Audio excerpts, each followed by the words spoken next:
हम एक बार कंट्रोल का एक शॉर्ट वीडियो बना रहे हैं, तो सब बच्चे यहां देखेंगे।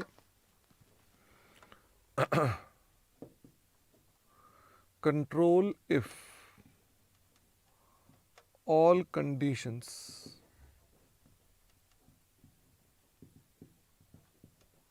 are satisfied,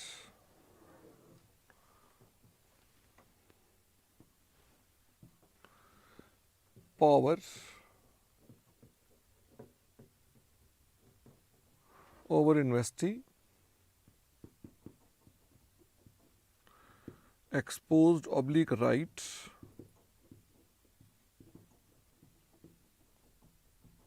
to variable returns due to involvement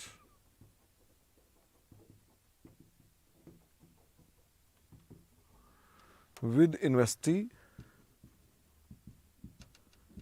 ability to use power over investee. 3 condition है। ये चार्ट आपको भी बनाना है नमन। हमने कहा पावर ओवर इन्वेस्टी के लिए हमें क्या करना चाहिए, हमको सबसे पहले स्टेप नंबर 1 पे डिजाइन एंड स्ट्रक्चर को आइडेंटिफाई करना चाहिए। ये एक प्रोसीजरल स्टेप है, इसमें कुछ दिक्कत की बात नहीं होती है। स्टेप नंबर 2 पर हमको आइडेंटिफाई करना चाहिए जो हमारी रेलेवेंट एक्टिविटीज है। रेलेवेंट एक्टिविटीज कौन सी होती हैं? ये होती हैं operating and financial policies of entity that most significantly affect returns MSAR, जो हमारे को सबसे ज्यादा अफेक्ट करती हैं। इसमें कौन कौन सी एक्टिविटीज थी, मैंने उसके कुछ एग्जांपल दिए थे। गुड्स की identification, selection of goods, services, managing your assets, new products, processes, funding, budgets, targets, appointment, removal,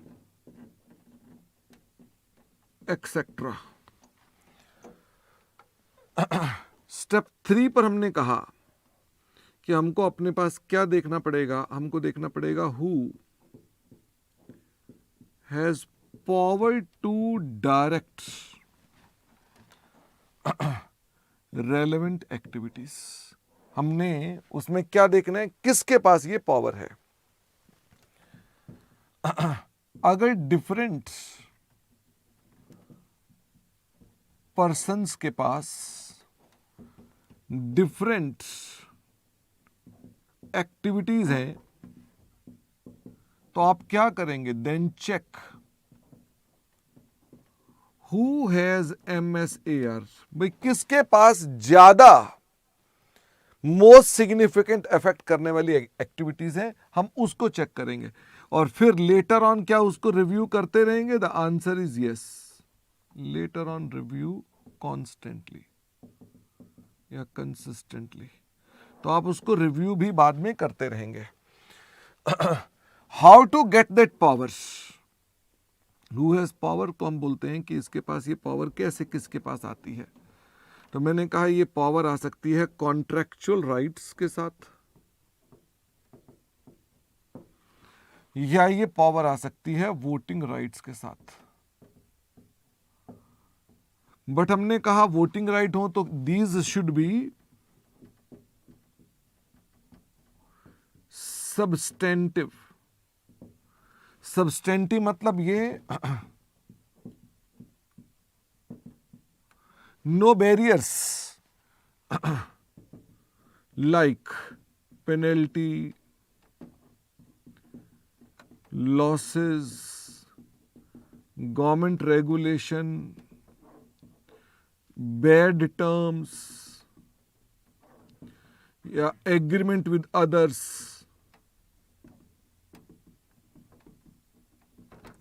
आपको पहले दूसरे से पूछना पड़ता है, तो इसका मतलब यह कि हमको ये सब्सटेंटिव होने चाहिए।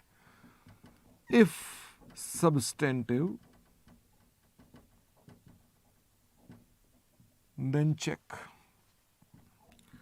अगर सब्सटेंटिव है तो चेक करो कि आप इन्वेस्टर होल्ड करता है majority rights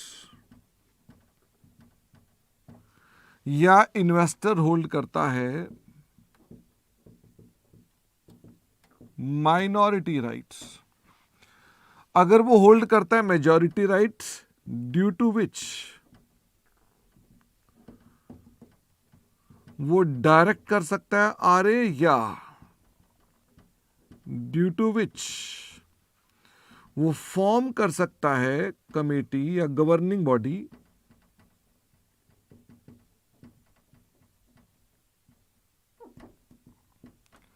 to direct RA, तो हम क्या बोलेंगे?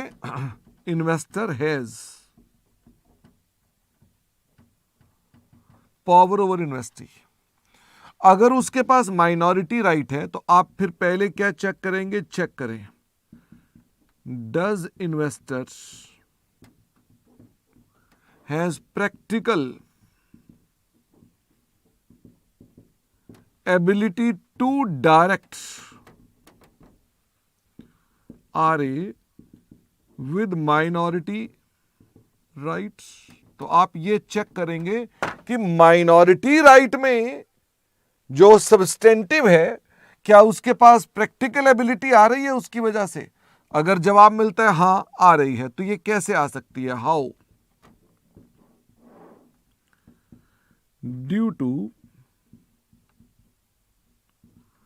पोटेंशियल राइट्स, उसके कुछ फ्यूचर के राइट्स हैं जिससे उसके पास आ रही है, या due to advantage of absolute size of shareholding versus relative size of others. अगर पोटेंशियल राइट्स हैं तो potential rights should be substantive.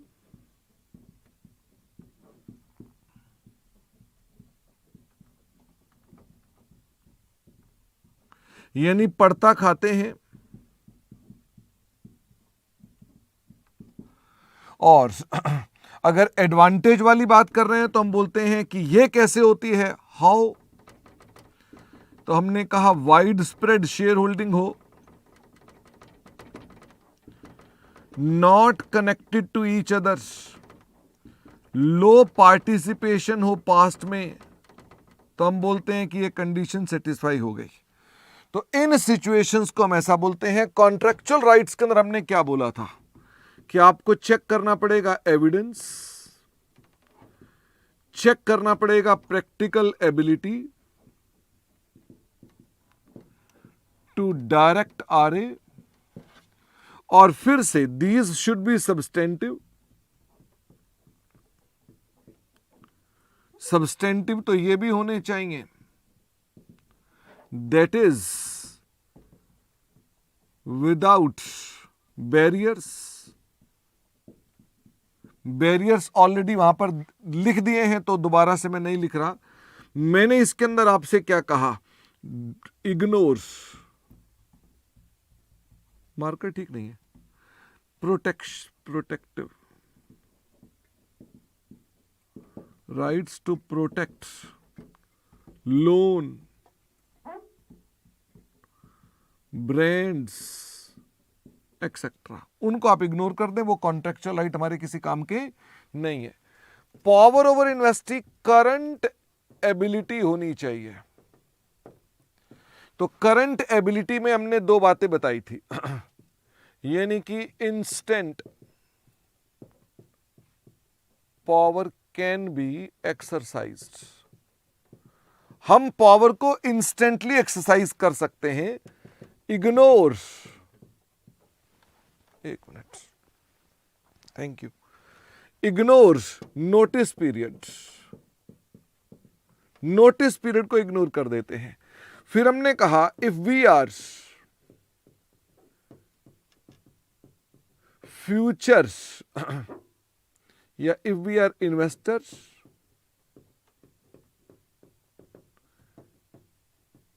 having future POI and current investors having POI is in cooling periods, then we assume future investor has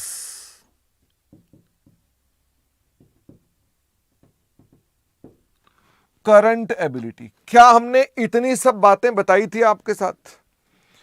फिर हम आए थे कि हमारे पास हम एक्सपोज टू रिटर्न्स होनी चाहिए, शुड बी सब्सटेंशियल रिस्क। फिर जब रिस्क की बात आई थी तो हमने क्या कहा था? रिस्क तीन तरह के हो सकते हैं, कैपिटल रिस्क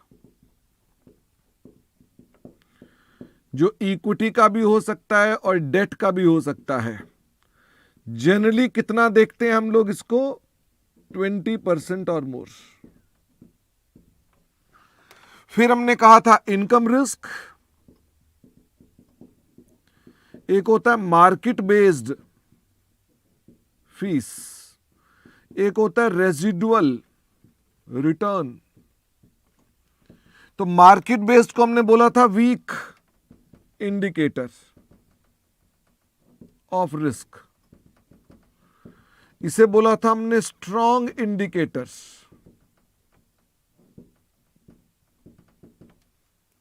ऑफ रिस्क।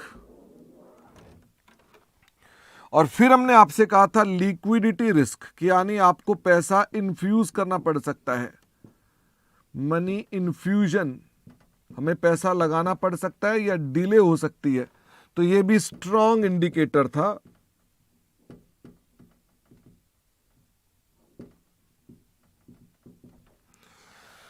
फिर बात आई एबिलिटी टू यूज, इसका मतलब ये we should not be agents,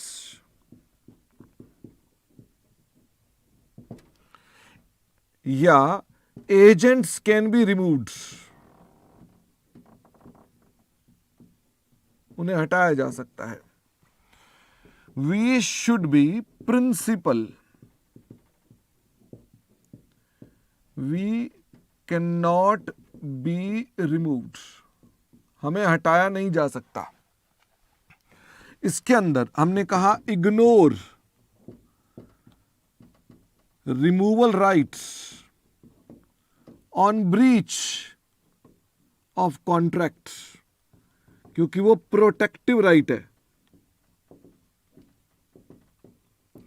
हमने कहा था ignores removal rights which are protective in nature.